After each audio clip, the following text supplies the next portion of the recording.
മതരാഷ്ട്രവാദികളുടെ വോട്ടിനു വേണ്ടി വി.ഡി. സതീശൻ കാണിച്ച നാണംകെട്ട കളി യു.ഡി.എഫിനെ ആകെ പ്രതിസന്ധിയിലാക്കിയിരിക്കുന്നുവെന്ന് പരസ്യമായി തന്നെ നേതാക്കൾ പറഞ്ഞു തുടങ്ങി. അതുകൊണ്ട് തന്നെ യു.ഡി.എഫ് നേതാക്കൾ വി.ഡി. സതീശനോട് പറഞ്ഞിരിക്കുകയാണ്, ഇതിന് മറുപടി പറയാൻ പോകരുത്. എൽ.ഡി.എഫ് പലതരത്തിലും നിങ്ങളെ പ്രകോപിപ്പിക്കും, പക്ഷേ ഇതിന് ക്ലാരിറ്റി വരുത്താൻ വേണ്ടി നിങ്ങൾ മറുപടി പറയുമ്പോൾ ഇരട്ടി അപകടത്തിലേക്ക് പോകും. കോൺഗ്രസ് അല്ലെങ്കിൽ യു.ഡി.എഫ് വർഗീയ ശക്തികളുടെ ഒപ്പം ആണ് എന്ന ഒരു പൊതുവികാരം ജനങ്ങൾക്കിടയിൽ ഇപ്പോൾ തന്നെയുണ്ട്. അതുകൊണ്ട് അത് ആളിക്കത്തിക്കാൻ വി.ഡി. സതീശൻ തുനിയരുത് എന്നാണ് മുന്നണി നേതാക്കൾ വി.ഡി. സതീശന് നൽകിയിരിക്കുന്ന താക്കീത്. നമുക്കറിയാം ജമാഅത്തെ ഇസ്ലാമിയുടെ പ്രഖ്യാപിത നയം എന്തൊക്കെയാണെന്ന്. ജമാഅത്തെ ഇസ്ലാമി എന്ന് പറയുന്നത് മതരാഷ്ട്രവാദം മുന്നോട്ട് വയ്ക്കുന്ന സംഘടനയാണ്. മുസ്ലിം ലീഗും സമസ്തയും അതുപോലെ തന്നെ കോൺഗ്രസും ഇവരെ കാലാകാലങ്ങളായി തള്ളിപ്പറഞ്ഞുകൊണ്ടിരുന്നു. ഈ പാലക്കാട് തെരഞ്ഞെടുപ്പ്, അതിനു മുമ്പിലുള്ള തെരഞ്ഞെടുപ്പുകളിലും രഹസ്യധാരണ പല മുന്നണികളും തമ്മിൽ ഉണ്ടായിട്ടുണ്ട്. ഇപ്പോൾ പരസ്യമായിട്ട് ഇവരെ അസോസിയേറ്റ് അംഗമാക്കി, അതായത് ഘടകകക്ഷികളുടെ ഭാഗം തന്നെ ആക്കി മാറ്റുകയാണ് വി.ഡി. സതീശൻ ചെയ്തത്. അതിന് വി.ഡി. സതീശൻ ഇവർക്ക് ക്ലീൻ ചിറ്റ് നൽകുകയും ചെയ്യുന്നു. ഇത് കണ്ടിട്ടാണ് സമസ്തയുടെ മുക്കം ഫൈസി അദ്ദേഹം പറഞ്ഞത്, ഇത് ജമാഅത്തെ ഇസ്ലാമി എന്ന് പറയുന്ന സംഘടന അവരുടെ നിലപാടുകൾ മാറ്റിയിട്ടുണ്ടെങ്കിൽ, അല്ലെങ്കിൽ അവരുടെ തീവ്രവാദ ആശയങ്ങളിൽ നിന്ന് വ്യതിചലിച്ചിട്ടുണ്ടെങ്കിൽ അത് പറയാനുള്ള ഉത്തരവാദിത്തം സമസ്തയ്ക്കാണ്, അല്ലെങ്കിൽ ആത്മീയ ആചാര്യന്മാർക്കാണ്, അല്ലാതെ പ്രതിപക്ഷ നേതാവ് വി.ഡി. സതീശനല്ല എന്ന് പറഞ്ഞിട്ടുണ്ട്. അതുകൊണ്ട് തന്നെ സമസ്തയ്ക്ക്, പ്രത്യേകിച്ച് മലപ്പുറം ജില്ലയിൽ മാത്രമല്ല കേരളത്തിൽ അങ്ങോളം ഇങ്ങോളമുള്ള മുസ്ലിം സമുദായ അംഗങ്ങൾക്കിടയിൽ സമസ്തയ്ക്ക് ഒരു വിലയും നിലയും ഒക്കെ ഉണ്ട്. സമസ്തയുടെ മുഷവറ അംഗം, അതായത് എക്സിക്യൂട്ടീവ് കമ്മിറ്റി അംഗമായ ഉമർ ഫൈസി മുക്കം, അദ്ദേഹം ഒരു വാക്ക് പറഞ്ഞു കഴിഞ്ഞാൽ അത് ഇഫക്റ്റീവാണ്. മറ്റുള്ളവരുടെ, അതായത് ജമാഅത്തെ ഇസ്ലാമിയുടെ സോഷ്യൽ എഞ്ചിനീയറിംഗ് ഒക്കെ അവിടെ ഒരു സൈഡിൽ നടക്കുമ്പോഴും പക്ഷേ ആത്മീയ ആചാര്യൻ പറഞ്ഞു കഴിഞ്ഞാൽ അതിന് വില കൂടുതലാണ്. അത് മനസ്സിലാക്കിയിട്ടാണ് മുസ്ലിം ലീഗ് നേതാക്കൾ ഉൾപ്പെടെയുള്ള ആളുകൾ വി.ഡി. സതീശനെ ഉപദേശിച്ചത്. ഇനി ഇതിനെ പ്രതിരോധിക്കാൻ ചാടി ഇറങ്ങിപ്പോകരുത്, ഇറങ്ങിക്കഴിഞ്ഞാൽ ആകെ അപകടത്തിലാകും, മുന്നണിക്ക് കിട്ടാനുള്ള വോട്ടുകൾ പോകും. ഈ ജമാഅത്തെ ഇസ്ലാമിക്ക് നിലമ്പൂർ മണ്ഡലത്തിൽ ആകെയുള്ള വോട്ടുകൾ 2000-ആണ്. അതുകൊണ്ടാണ് കത്തോലിക്ക കോൺഗ്രസ് നേതാക്കളും കത്തോലിക്ക കോൺഗ്രസിലെ അണികളുമൊക്കെ പറയുന്നത്, ഞങ്ങൾക്ക് 10,000-ലധികം വോട്ടുകളുണ്ട്, ഞങ്ങളുടെ വോട്ട് വേണമെങ്കിൽ നിങ്ങൾ ഇമാതിരിയുള്ള കൂട്ടുകെട്ടുകൾ അവസാനിപ്പിക്കണമെന്ന തരത്തിൽ കോൺഗ്രസിനുള്ളിൽ തന്നെ കത്തോലിക്ക കോൺഗ്രസ് സംഘടന അവരുടെ പ്രതിനിധികളും വാദഗതികൾ ഉന്നയിച്ചു. ഇതൊക്കെ ഇങ്ങനെയൊക്കെ നടക്കുമ്പോഴും, അതായത് വി.ഡി. സതീശൻ ഏത് അണ്ടർഗ്രൗണ്ടിലൂടെയും വോട്ട് സമ്പാദിച്ച് ഇതൊരു പ്രസ്റ്റീജ് തെരഞ്ഞെടുപ്പാണല്ലോ. എൽ.ഡി.എഫിന് അടുത്തൊരു തുടർഭരണം, മൂന്നാമതും എൽ.ഡി.എഫ് സംസ്ഥാനത്ത് അധികാരത്തിൽ വരണമോ വേണ്ടയോ എന്ന് നിശ്ചയിക്കുന്ന തരത്തിലുള്ള വാശിയേറിയ രാഷ്ട്രീയ പോരാട്ടമാണ് നിലമ്പൂരിൽ നടക്കുന്നത്. എം സ്വരാജും ആര്യടൻ ഷൗക്കത്തും ആണോ തമ്മിൽ മത്സരം, അതോ ആര്യടൻ ഷൗക്കത്തും പി.വി. അൻവറും തമ്മിലാണോ മത്സരം എന്നൊക്കെയുള്ള വാദങ്ങൾ രാഷ്ട്രീയ നിരീക്ഷകർ ഇങ്ങനെ ഉന്നയിക്കുന്നുണ്ട്. അവിടെ ഒരു കോൺ മത്സരം, 4 മുഖങ്ങളുണ്ട്.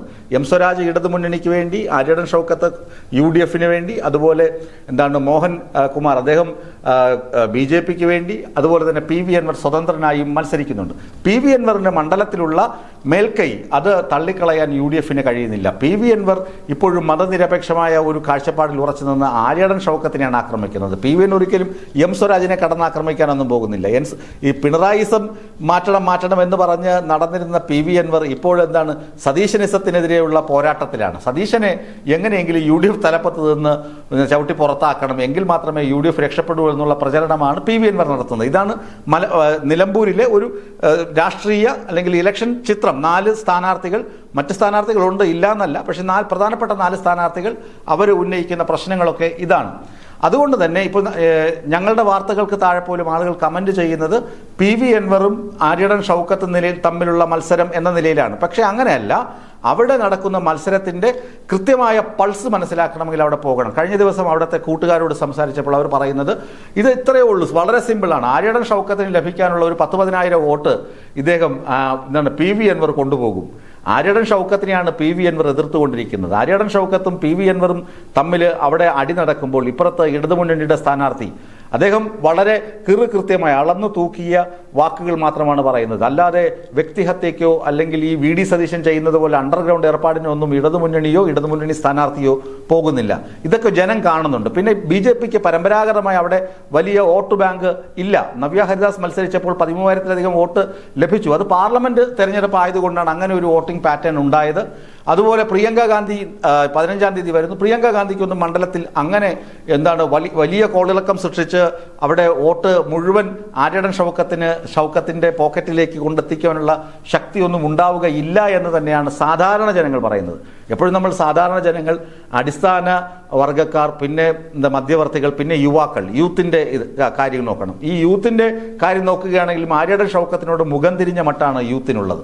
കഴിഞ്ഞ ദിവസം നിങ്ങൾ കണ്ടു സ്വരാജിനുള്ള സ്വീകരണം. കോളേജ് സ്റ്റുഡൻസും SFIയും സംഘടിപ്പിച്ച ആ ഒരു തെരഞ്ഞെടുപ്പ് യോഗത്തിൽ എന്തുമാത്രം ജനപിന്തുണയാണ്, എന്തുമാത്രം വിദ്യാർത്ഥികളാണ് അതിൽ പങ്കെടുത്തത് എന്നൊക്കെയുള്ള കാര്യം പരിശോധിക്കുമ്പോൾ ഞാൻ നേരത്തെ പറഞ്ഞു വെച്ച ഈ 4 സ്ഥാനാർത്ഥികളും 4 തരത്തിലുള്ള കാര്യം പറയുമ്പോൾ സ്വരാജ് കൃത്യമായി നിലപാട് പറഞ്ഞ്, വികസന കാര്യങ്ങൾ പറഞ്ഞ്, 1800 കോടി രൂപയുടെ വികസനം മണ്ഡലത്തിൽ നടപ്പിലാക്കിയ ഇടതുമുന്നണി സർക്കാരിൻ്റെ നേട്ടങ്ങളെക്കുറിച്ച്, പിന്നെ പിണറായിസമെന്നും മരുമോനിസമെന്നും ഒക്കെ പറഞ്ഞ് നുണ പ്രചരിപ്പിച്ച് നടക്കുന്ന PV അൻവറിനെ പോലുള്ള ആളുകളെ കടന്നാക്രമിക്കാതെ, വ്യക്തിഹത്യയ്ക്ക് മുതിരാതെ, അതിനൊന്നും പോകാതെ ഇടതുമുന്നണി നേതാക്കളൊക്കെ കൃത്യമായി പ്രചരണ രംഗത്തുണ്ട്. അതുകൊണ്ടാണ് സാധാരണ ജനങ്ങൾക്ക് ഇപ്പോഴും വിശ്വാസം സ്വരാജ് നിലമ്പൂരിൽ വിജയിക്കും.